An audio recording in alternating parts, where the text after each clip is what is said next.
Shalom, salam Joseph Ministry teman-teman. Apa kabar Anda hari ini? Hari ini saya akan berbicara soal apa itu sebuah pergumulan. Kita sebagai manusia, setiap hari kita bergumul untuk menjamin bahwa kehidupan kita tetap akan berlangsung. Kita bergumul dalam pekerjaan kita sehari-hari, dari pagi hingga sore, banting tulang. Dan tidak heran kalau dalam hidup kita selalu mempunyai banyak sekali masalah yang kita harus pergumulkan, ya. Karena manusia tanpa masalah itu seperti sayur asem tanpa garam. Jelas kita punya masalah.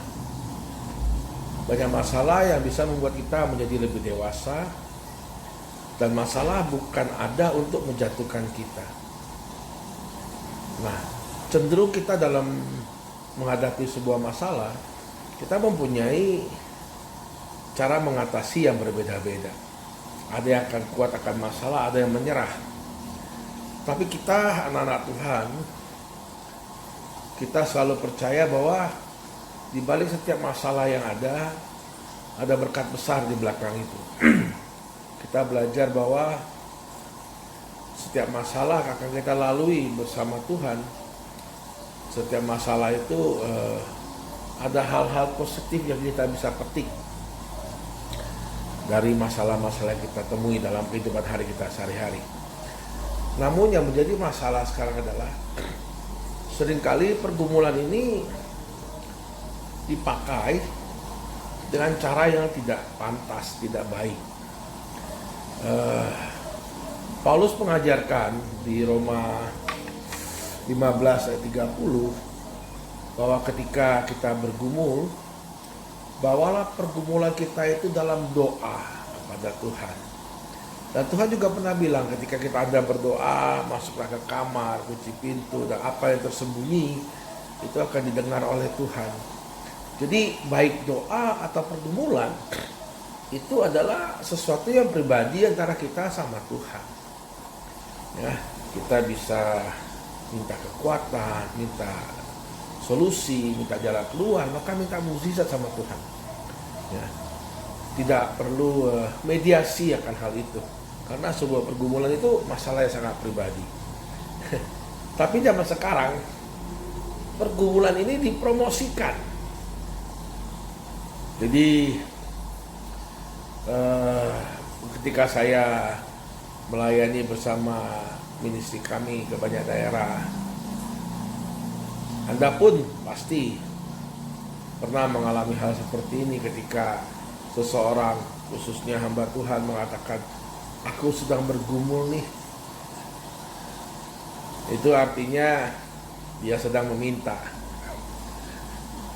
Dia sudah lupa bahwa Tuhan bilang, terkutuklah orang yang mengandalkan manusia, andalkanlah Tuhan.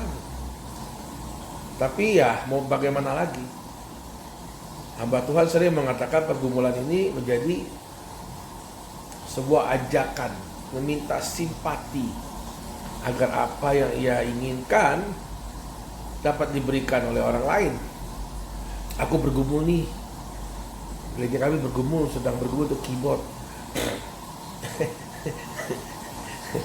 Ya, kata lainnya, tolong dong kasih gua keyboard. Ada hamba Tuhan lagi yang bergumulnya dia jadi status di WhatsApp. Anak mau sekolah nih, butuh seragam plus motor matic, bayangin. Gumulnya berat banget sampai motor matic, bos. Untung dia nggak tulis ya mereknya apa, tahun berapa, yang berapa cc. Wah, itu tambah kacau. Jadi pergumulan ini lama-lama dijadikan alasan untuk hamba-hamba Tuhan untuk meminta. Sudah nggak ada lagi kata malu, nggak ada lagi kata, aduh gimana ya, kok hamba Tuhan jadi minta-minta, hamba Tuhan jadi pengemis.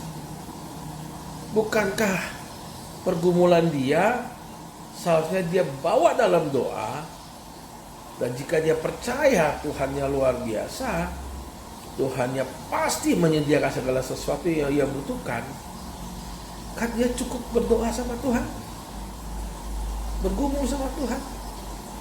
Nggak perlu sebuah pergumulan akan kebutuhan sesuatu dijadikan status, dijadikan sebagai satu alasan minta-minta. Mungkin Tuhan malu di atas mendengar seperti itu. Tuhan malu mendengar Anda, hambanya, pelayannya meminta-minta dengan cara seperti itu. Sebuah pergumulan itu tidak boleh dipublikasikan. Kecuali antara suami istri kita bergumul minta sama Tuhan. Saya sering berdoa bersama istri, saya bergumul dengan istri ketika kita membutuhkan pertolongan Tuhan, dan kita berdoa akan hal itu. Kita tidak pernah cerita ke siapa-siapa. Kenapa tidak pernah? Karena bukan porsinya orang lain. Ya, pergumulan itu antara saya pribadi dengan cukup Tuhan yang tahu. Kenapa cukup Tuhan yang tahu? Karena pada akhirnya bagaimanapun kita memperoleh pertolongan itu datangnya dari Tuhan. Dia punya 1001 cara bagaimana menolong Anda. Tidak perlu Anda termehek-mehek sambil jadikan itu sebuah status di WhatsApp atau di Facebook. Sungguh-sungguh aneh. Ya, ngomong apa lagi? Sudah terlalu biasa minta-minta. Di pergumulan pun jadi minta-minta. Bikin malu Tuhannya saja. Karena Tuhan tidak pernah mengajarkan hambanya untuk menjadi pengemis atau minta-minta. Ingat, Tuhan mengatakan terkutuklah orang yang mengandalkan manusia. Jadi sebenarnya ketika seseorang bercerita soal pergumulannya ke orang lain, 90% dia berharap orang itu membantu dia. Itu kata pancingan aja, gue lagi bergumul, itu kata pancing gitu. Saya biasanya kalau ke satu tempat dan ketemu hamba Tuhan, dia bilang, Pak Harta saya sedang bergumul, saya langsung potong. Oh ya, berdoalah sama Tuhan, bergumul sama Tuhan, itu kata Alkitab. Jangan cerita ke saya. Langsung mukanya masem, bos. Ya, hamba Tuhan. Kadang-kadang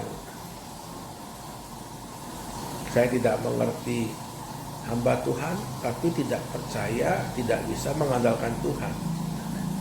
Hamba siapa ya? Nah, Anda pun sama.